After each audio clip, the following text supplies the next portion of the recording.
Muchos de vosotros sabréis que a día de hoy soy un estudiante. Estoy en segundo de la carrera de Humanidades a mis 20, casi 21 años. No obstante, en un principio estuve en Magisterio, carrera que terminé dejando porque me tuvo francamente amargado. En un vídeo que hice ya casi un año sobre esperanza, esfuerzo y educación, os mencioné como una de las cosas que no me gustó de la carrera era la forma que tenían de darnos pautas tan rígidas de cara a la enseñanza, diciéndonos básicamente cómo es la metodología perfecta. En ese mismo vídeo os decía que, a mi parecer, no existe la metodología perfecta, puesto que en una clase puede haber hasta más de 40 alumnos, cada uno de ellos con sus respectivas personalidades, forma de aprender, carácter y demás. A algunos más extrovertidos y animados, una clase llena de juegos y que promueve la constante participación del alumnado les parece ideal, mientras que para los estudiantes como yo, timidillos, esas clases son un infierno en el que ni siquiera aprendemos nada, pues estamos demasiado estresados con la idea de participar como para prestar verdadera atención, y por ello preferimos modelos de enseñanza más tranquilos, en los que el profesor llega, cuenta el temario y la participación es opcional. Claro que estas clases pueden aburrir a los susodichos alumnos animados que gozaban el primer ejemplo. Como siempre digo, todo lo que tiene que ver con el trato a las personas y la vida interpersonal humana es complejo, por lo que siempre hay que tener en cuenta las circunstancias específicas de cada individuo y evitar las generalizaciones, especialmente en lo que respecta al mundillo de la educación. De hecho, con esto me estoy acordando de cierta anécdota que se me quedó grabada cuando aún estaba en Magisterio. Teníamos una actividad, no recuerdo de qué asignatura,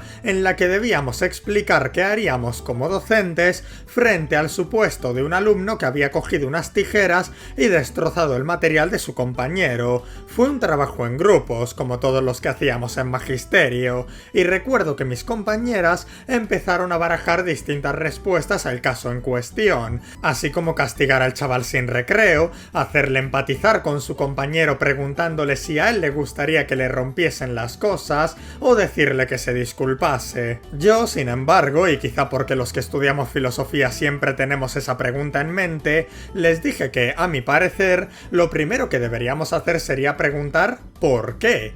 ¿Por qué cogió esas tijeras y destrozó el material de su compañero? Ya que sí, quizá no fue más que una chiquillada propia de un niño malcriado, pero a lo mejor lo hizo porque el otro niño se había estado metiendo con él, insultándolo, pegándolo, y el chaval, sin saber cómo responder por su corta edad, no supo reaccionar de otra forma que cogiendo las tijeras. Conociendo ese contexto, sabemos que sería un error reducirnos a castigar al chaval de las tijeras, pues también deberíamos tratar la situación con el otro crío, consultando con él su versión de la historia porque, como digo, todo esto puede ser muy complejo. Conociendo el contexto, quizá nos demos cuenta de que la supuesta víctima fue el detonante de lo ocurrido y quien merecía un castigo, y también sabríamos que la forma de tratar lo ocurrido con el crío de las tijeras ya no debe enfocarse únicamente en el respeto por el material del prójimo, sino también tratar con él el asunto de la venganza y hacerle entender que, frente a este tipo de situaciones, agarrar las tijeras no es lo más adecuado.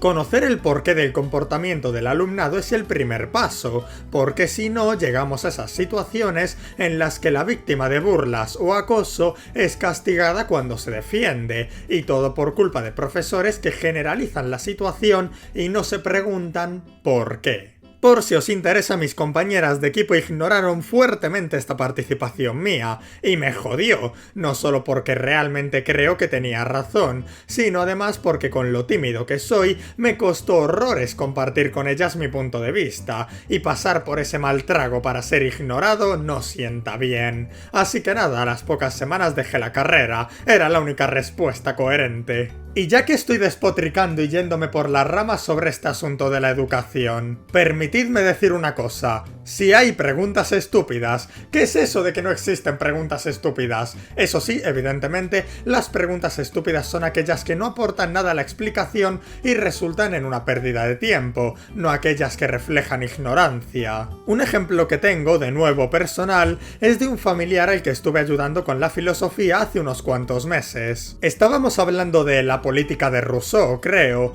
y en un momento usé el término utopía, a lo que él, algo tímido, me preguntó: ¿qué significa utopía? A mí, sinceramente, me sorprendió que no supiese el significado de esa palabra, porque lo consideraba conocimiento general, pero eso no es una pregunta tonta, porque al responderla el alumno adquiere un conocimiento que le ayuda a comprender el temario y seguir el estudio. De no haberla preguntado, quizá hubiese resultado en un impedimento o dificultad para su aprendizaje. Me recuerda esa frase que supuestamente es un proverbio chino, no lo sé, que dice algo así como: aquel que pregunta es un tonto por 5 minutos, pero el que no pregunta permanece tonto por siempre. En este tipo de casos es mejor preguntar y aprender.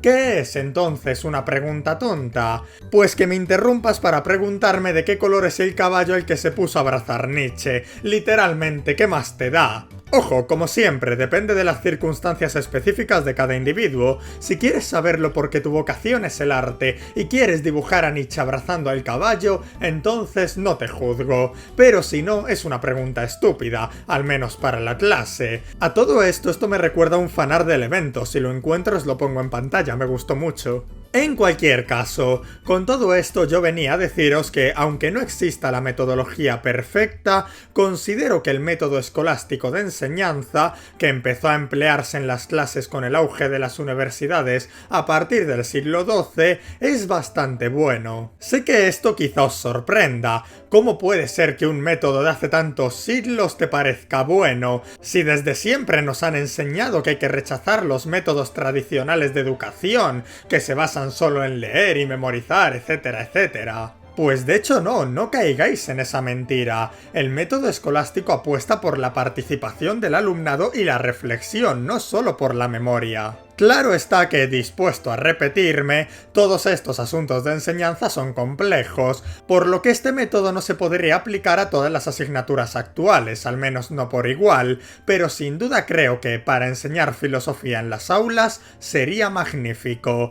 El método se basa en 4 fases, aunque no era un esquema fijo y llegó a tener varias versiones. 1. Lectio o lectura. El primer paso consistía en leer un texto, usualmente uno de autoridad, así como los viejos filósofos o las sagradas escrituras. Este texto sería estudiado litera et sensus, es decir, en letra y sentido, tanto desde el significado literal de sus palabras hasta los conceptos profundos de su contenido o posibles interpretaciones que pueda tener. Quaestio o cuestión, siendo esta la pregunta que presentaría el docente y sobre la que sus alumnos tendrían que reflexionar, siempre basada en el texto visto, tratando preguntas que éste pueda dejar abiertas o buscando flaquezas en sus argumentos. Por ejemplo, a partir de la guillotina de Camus, texto que hubiésemos presentado en la lectio, presentaríamos ahora preguntas acerca de la pena de muerte.